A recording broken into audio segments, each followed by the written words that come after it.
Hello, my friends. It's December 7th, and it's time once again for the annual Algernon Sidney Memorial, commemorating the anniversary of his execution, his martyrdom, on December 7th, 1683 in London. We have a special version of the event tonight because I talked to earlier today, and will be part of this video. I talked to Philip Sidney, Algernon Sidney's 12th great grandnephew. Is that how you say it? Who still lives at Algernon Sidney's house. So stay tuned for that. You won't want to miss it. So many insights. I don't want to spoil it, but there's things he says in there that I guarantee that you will never hear anywhere else that relate specifically to Algernon Sidney. And so tonight I just want to share some thoughts with you like I always do. Can you imagine that a man who Thomas Jefferson said, quote, wrote the best elementary book on the principles of government, and that our youth should have that book in their hands as soon as their minds are sufficiently matured, that man is all but forgotten by Americans? That a book that Thomas Jefferson cited as one of the primary sources for the principles espoused in the Declaration of Independence, that book is not found in the home of every American patriot? Can you imagine that a book that Thomas Jefferson and James Madison said was required to be read by every young man who wanted to matriculate at the University of Virginia, that no one in America pretty much has heard of that book today? Can you imagine that a book that cost the author his head and was so influential on forming the Republican principles held so dear by our founding fathers, that book is unknown to U.S. history teachers today? Can you imagine that a man revered by the founding fathers as an honorary American and as a martyr of Republican government, and after whom towns and universities were named, that name is unfamiliar to Americans today? How is it possible? How is it that such a man came to be unknown to Americans today? Well, regardless of how it happened, it did happen. And this memorial, and every year, and most of my life's work, is devoted to righting that wrong, the wrong of him being forgotten. He died for what he called the good old cause in the service that Colonel Sidney lived and died was civil and spiritual liberty, to be unbound by tyrants, whether in parliaments or in priesthoods. There was a time when Americans not only knew the name Algernon Sidney, but they remembered him, revered him, and recognized him as one of the primary sources of the principles upon which American liberty was built. Thomas Jefferson discovered his self-evident truths in the pages of Discourses Concerning Government. For example, Colonel Sidney wrote, "It is the fundamental right of every nation to be governed by such laws in such manner and by such persons as they think most conducing to their own good." Sounds familiar, doesn't it? As for Colonel Sidney's former fame, listen to the words of Robert Winthrop, spoken at a Sidney memorial in December 1853 in Boston. He said, "For myself, I can hardly consider the name of Algernon Sidney as anything other than an American name. American in all its associations, American in all its influences, and worthy to be held up with the proudest and loftiest names in our own land, to the contemplation and admiration of every son and daughter of our beloved Union." Finally, anyone who's read Sidney's Discourses Concerning Government or Court Maxims will instantly realize why that book, a book that Jefferson said, remember, should be put into the hands of every American young person as soon as they can read. If you've read Discourses or read Court Maxims, you know right now why that book is never read anymore. I'll read you this little quotation from it, see if this helps you understand why this book is never spoken of, particularly in a country such as ours, where we've allowed the government to turn schools into camps for indoctrination. Listen to this. "If it be said that the word sedition implies that which is evil, I answer that it ought not then to be applied to those who seek nothing but that which is just. And though the ways of delivering an oppressed people from the violence of a wicked magistrate, who having armed a crew of lewd villains and fattened them with the blood and confiscations of such as were most ready to oppose him, although that be extraordinary, the inward righteousness of the act doth fully justify the authors. He that has virtue and power to save a people never lacks the right of doing it. Did you hear what he said? Sedition is a word that's been used a lot in the last year or so. If it be said that the word sedition implies that which is evil, I answers, it ought not to be applied to those who seek nothing but that which is just. And if you have virtue and power to serve a people, to save a people, then you certainly have a right to do it. There's no end to similar reasonings like that in discourses and court maxims. The founding fathers knew the name Sidney. They had memorized whole sections of discourses before they were teenagers, and this is part of what made them who they were. Without Algernon Sidney, we would be missing a critical piece of our cultural consciousness, and we are today. And we can fix this, and we need to fix it now. Finally, I want to read something Sidney wrote about how he felt about his country while he was in forcible exile in Europe, and see if you can take something away from this that is completely applicable to our own time. Colonel Sidney wrote, "I confess we are naturally inclined to delight in our own country, and I have a particular love of mine. I hope I've given some testimony of that. I think that being exiled from it is a great evil, and would redeem myself from it with the loss of a great deal of my blood. But when that country of mine, which used to be esteemed a paradise, is now like to be made a stage of injury, the liberty of which we hope to establish is oppressed, and luxury and lewdness set up in its height instead of piety, virtue, and sobriety, and the modesty which we hoped by God our hands would introduce. The best of our country is now made prey to the worst of our country. What joy can I have in my own country in this condition? Whilst I live, I will endeavor to preserve my liberty, or at least not consent to the destroying of it. I hope I shall die in the same principles in which I have lived, and will live no longer than those principles preserve me. To conclude, the tide is not to be diverted, nor the oppressed delivered, but God in his time will have mercy on his people. He will save and defend them. He will avenge the blood of those who in their pride think nothing is able to oppose them. Happy are those whom God shall make instruments of his justice in so blessed a work." Finally, I hope you can find something for yourself in those words and go and read them yourself. Finally, a 60-year-old Algernon Sidney stepped up to the scaffold where he would be unjustly executed for the crime of telling the truth. He handed a piece of paper to the sheriff, and that statement contained the following prayer. And I want to end reading that prayer to you, encouraging you to apply these things to ourselves so that it may be for our profit and our learning. Colonel Sidney prayed, "The Lord sanctify these sufferings unto me, and though I fall as a sacrifice unto idols, suffer not idolatry to be established in this land. Bless thy people and save them. Defend thy own cause, Lord, and those that defend it. Stir up such as are faint. Direct those that are willing. Confirm those that waver. Give wisdom and integrity to all. Order all things so as most redound unto thy own glory. Grant that I may die, glorifying thee for all thy mercies, and that as the last thou hast permitted me to be singled out as a witness of thy truth, and even by the confession of my opposers, for that good old cause in which I was from my youth engaged, and for which thou hast often and wonderfully declared thyself."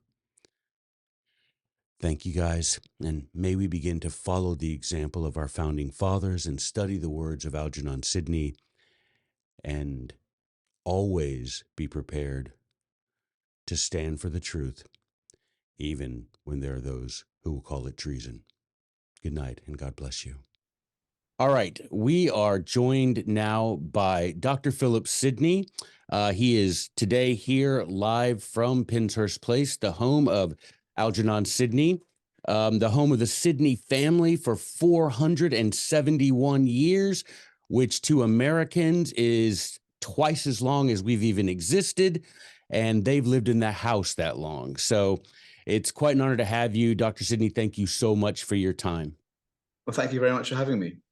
All right. So first of all, let me tell you I want everyone to go out and find it. The article that the interview you did with the Telegraph was magnificent. That was so far-reaching, and you were so accommodating to them, and you're being accommodating to us. And everybody should go out and look up that article in the Telegraph. It was really, really good, and recommend it to everyone. So let's jump in here. So, since today is the anniversary, what number? 340 years since the execution of Algernon Sidney, for having the temerity to suggest that people have the right to choose their own government, which doesn't go down well with a guy who wants to say that God chose him and you have to obey him because otherwise God will punish you.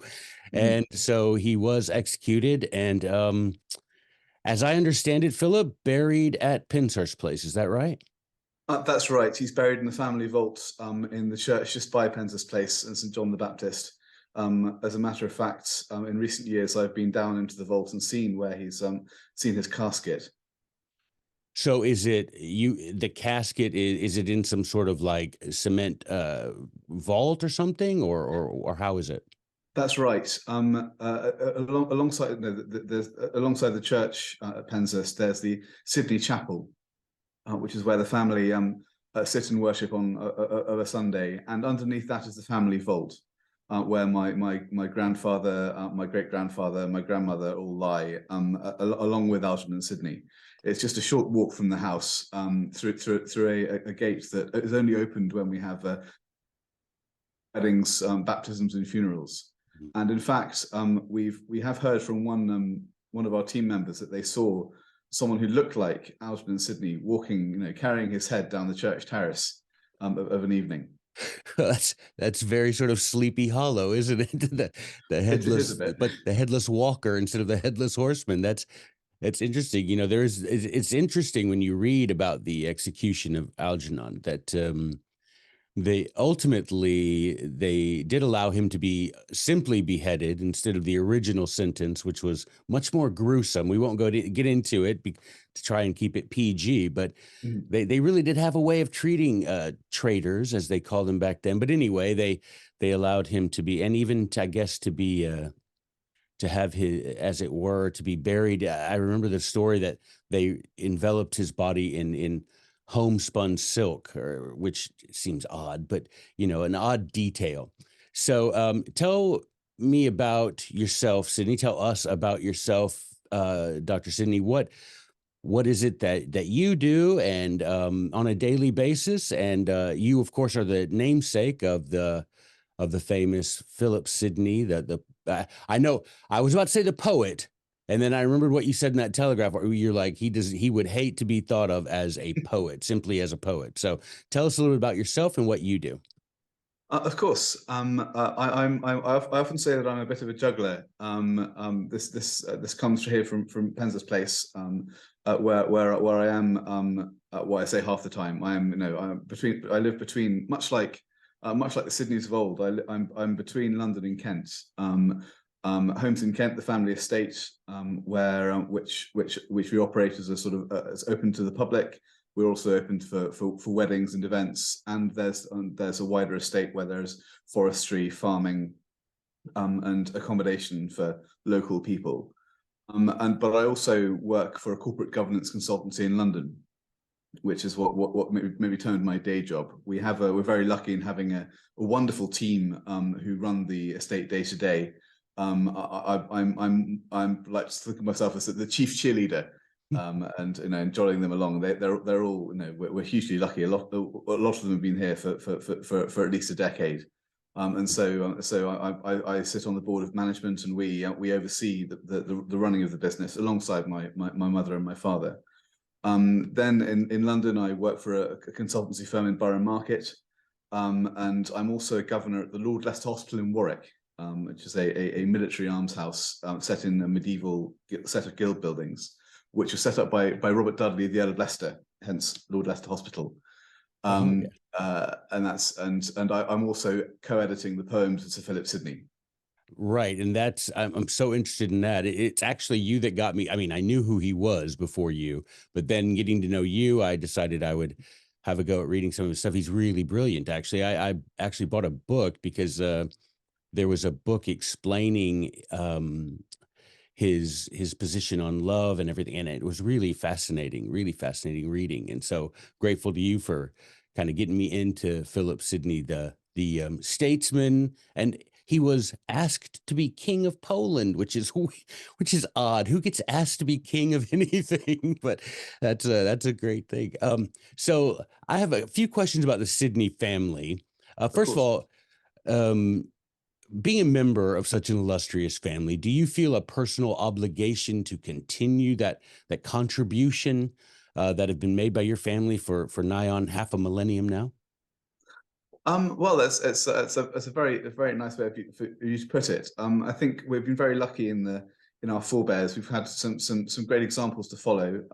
Algernon chief among them, but also Sir Philip, and Lady Mary Roth, Mary Sidney Herbert, and nearer to the present, my grandfather, who was one of only the second man to be awarded the VC, the Victoria Cross, for chivalry in battle, the highest honour of bravery in battle, and also being made a Knight of the Garter.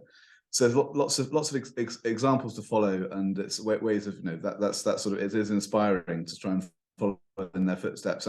And with such a record of service, particularly to the monarch, although Algernon wouldn't really have liked that so much, but to the nation in general, it does make one want to to do one's part, try and help people. And do the right thing. Equally, with such a long family history, one does have a certain amount of people who weren't quite as good at as reliable. One thinks particularly of Jocelyn, the 7th Earl of Leicester, who was very good at growing cider orchards and much less good at either fathering legitimate male heirs or indeed running the estate. And that was one of having without wishing to blow the family trumpet too hard. We were fairly prominent in the 16th and 17th centuries, and then the 18th century we sort of rather dropped the ball a bit. Poor old Jocelyn, I think, probably gets quite a bad press, but he was not necessarily the world's most switched on individual. But in answer to your question, it is absolutely one wants to carry on tradition. Certainly in recent years, my family have been very much in the tradition of military service. My father, my grandfather, and my great grandfather all served in the Grenadier Guards. And that goes back to Sir Philip Sidney, and even in his father and grandfather were all military commanders of distinction. But being as I am, built more for comfort rather than for speed, there's also a literary angle, and I'm proud to carry that on, having written a PhD in English literature and also co-editing these poems with Michael Brennan, who's a professor at Leeds of English literature, and wrote an excellent study of the Sidney family and the monarchy, which I would recommend. Right. Excellent. Yeah. And let's recommend that to everyone. And I'm in that boat with you there, Philip, with the family history of military service, but more of a literary bent myself, although very proud of my military ancestors. Does the Sidney family, do you have a portrait of Algernon hanging at Penshurst or not? Oh, we do. We have more than one. Oh. The most prominent is the one by Justus, or I think Justus von Egmont, which Right. hangs in the Long Gallery, painted in Brussels just before he rather fatefully returned to England. But we also have a later Victorian hymn, which is doubled with one of Sir Philip Sidney, which I think shows how in the Victorian period his prominence as a writer, then he rather disappears from view somewhat. But certainly we have more than one portrait, and I know of some other likenesses knocking around. But I like the Von Egmont best, I think. It's the most famous for sure. Do you know he was arrested there at Penshurst? Do you know of the like? Could you say if someone were to come and say, where was Algernon when when he was arrested by the King's Guards? Would you know where that was at this time, or has that been so many years and so many changes that you wouldn't know? I couldn't put a finger on it, I'm afraid. I think we'll need to do a bit of piecing together, partly because the house has been restructured so much. I mean, Right. I say restructured, bits of it have fallen down, and we've been, well, during this 18th century period of this bit of the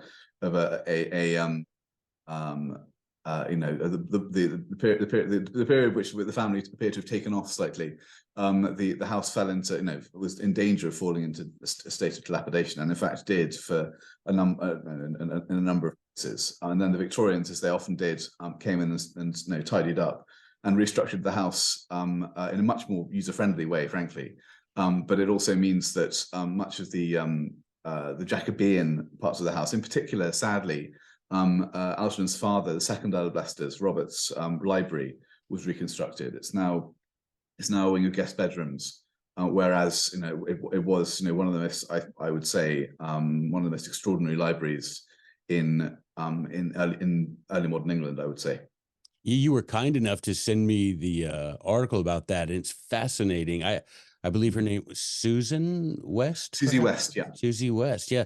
That was a fascinating art. I mean, I annotated that so much because it's so fascinating and what a great library it was. And certainly that library would have been the library that Algernon Sidney would have used to educate himself, as I know that there aren't really any very thorough biographies, but the biographies we have of Algernon do indicate that he was much self-taught for much of the time. Of course, he did have his dad. It's fascinating to think that here his father takes Algernon and his brother to France, Mhm.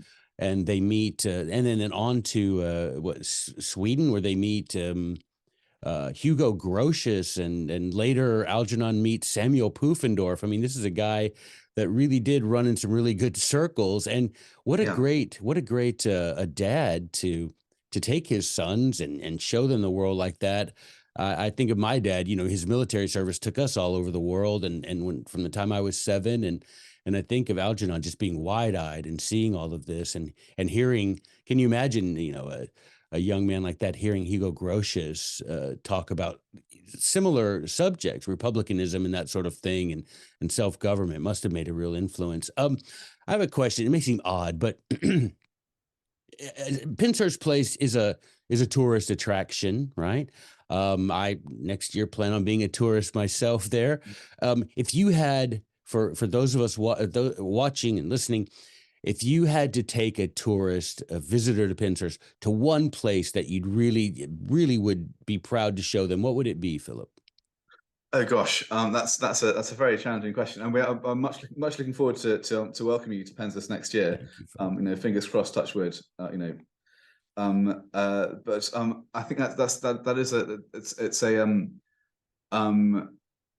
I need about a week to narrow it down. I think I'll pick I'll pick 3 places if I may. Okay. Yep. Yes. Of course. Be very greedy. I think the one isn't actually in the surroundings of the house. It's out in the park, where we have what remains of the Sidney oak. Oh, that's right. The oak tree that was said to have been planted at the birth of Sir Philip Sidney. In fact, it's rather older than that, but it's a great sort of it's one of Britain's, I think, most remarkable trees. Sadly, after a period of decline, it died a few years ago. But before, as a last gift to us, it self-seeded a successor. There's now a new oak that's growing just beside it. Oh, And that's that's for me is a really special place for the family.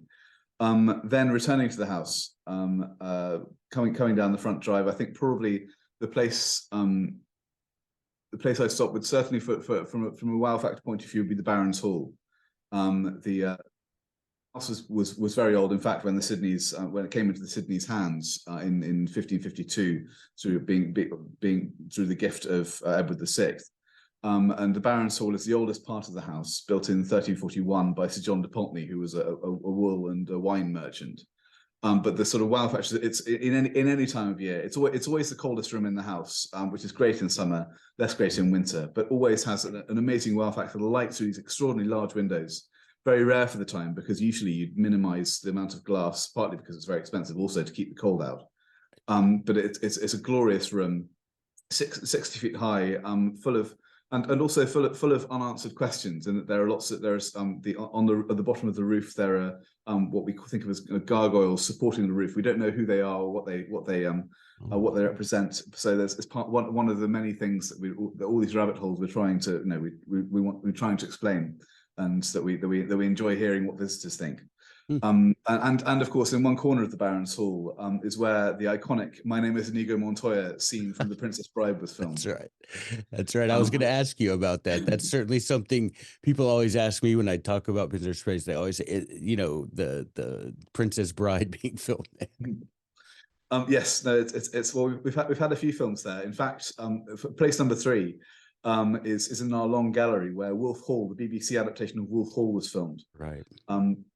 Although I love the von Egmont of Algernon, that's not the thing I would take the person to. It would be to 2 portraits rather than one of Algernon's brother Philip, later the 3rd Earl of Leicester. And I know they didn't get on always, but these 2 portraits are of Philip as a young man, just just before the English Civil War, looking bright-eyed and bushy-tailed. And on the right hand is what looks like he's got a wig on. He's looking like a thoroughly old and cynical old man, and it's a sort of a perfect before and after of the 17th century.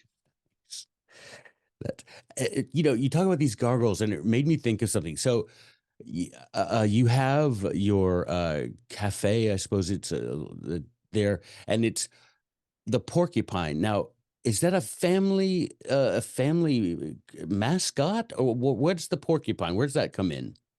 That's right. Well, the porcupine is our family crest, Okay. and it was in fact useful as Algernon's nickname, as you know, Right. because he was a prickly customer. And in fact, the family as a whole have not only can be a little prickly, and also have a history of have a history of slight prickliness. I think Sir Philip Sidney was occasionally a little bit irascible. And the porcupine actually came about. Our coat of arms is a broad arrow, and we don't know where that came from. But the porcupine, we do, thankfully, comes from Sir William Sidney, who was the first Sidney to really make his mark at court. He managed the extraordinary feat of which very few people managed, of staying friendly with Henry VIII from the jousting field to the very end, which is quite a tough feat. What Hilary Mantel calls, I think, a complex dance on a floor slippery with blood. And she was saying that about Charles Brandon, the Duke of Suffolk, who was Henry VIII's, who's said to be Henry VIII's best friend, right. And was in fact a kinsman of Sir William Sidney's. And Sir William Sidney gained prominence through in battle. He led the right. I think he was at the front of the fray at Flodden, and he was also successful in a number of naval actions. He and so was selected along with his kinsman Brandon to go to France as a jousting ambassador to marry Mary Tudor, Henry VIII's sister, off to Louis XII of France. So there they went. And there was plenty of feasting, plenty of jousting. The marriage were all successfully. Marriage clearly very successful. In that Louis XII was dead 2 months later, right. And it was later said that she danced him to death.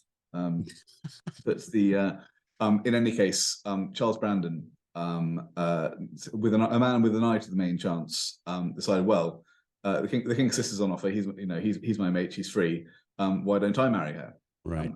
And so he did. Not a popular decision with Henry VIII, and in fact, Sir William was instrumental in smoothing down the row, which could have ended with could have ended fairly terminally, I think, for Charles Brandon.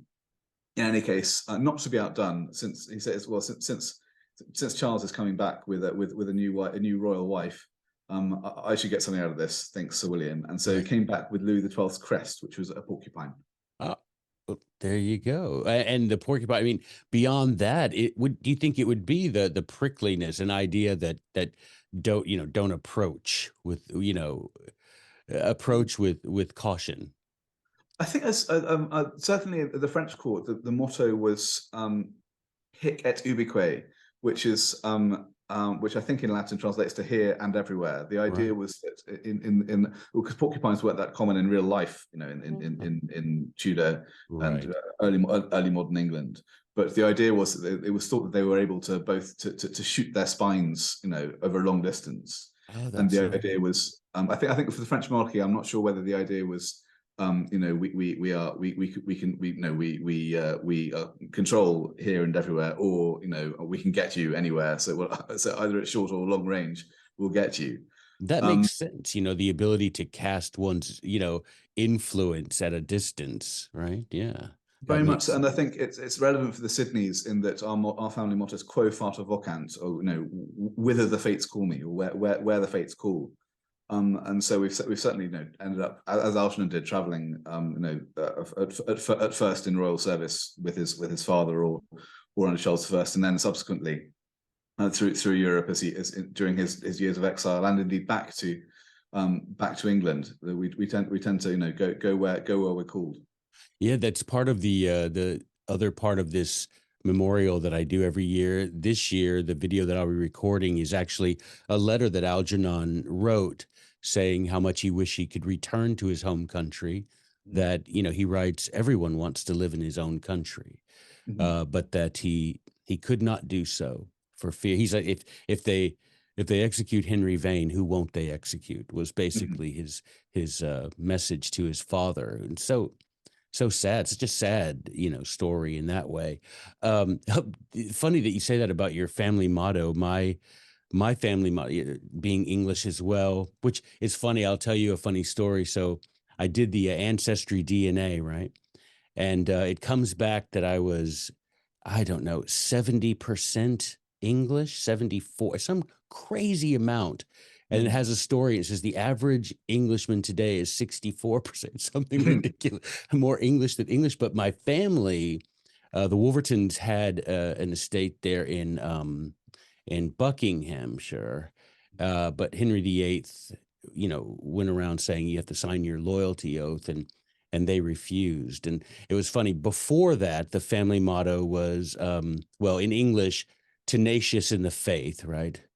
But after it was taken, they changed the motto to Que Sera, which I think is pretty much to say whatever happens, who knows? Whatever happens, happens. We'll just go where they take us, right? And so yeah, where the fates will call us. That's really powerful stuff.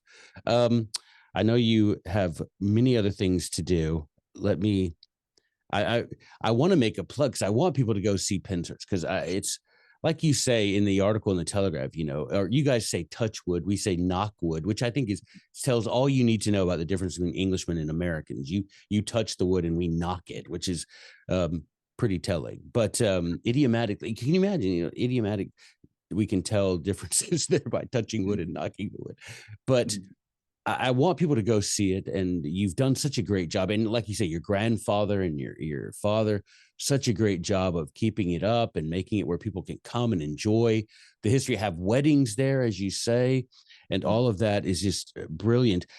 But seeing as how it is December 7th, um, obviously thinking of Algernon, but thinking also of Christmas time. Mm-hmm. Tell me, are there, and we'll let this be the final question for you. Any Christmas traditions at Penshurst that you could share with us?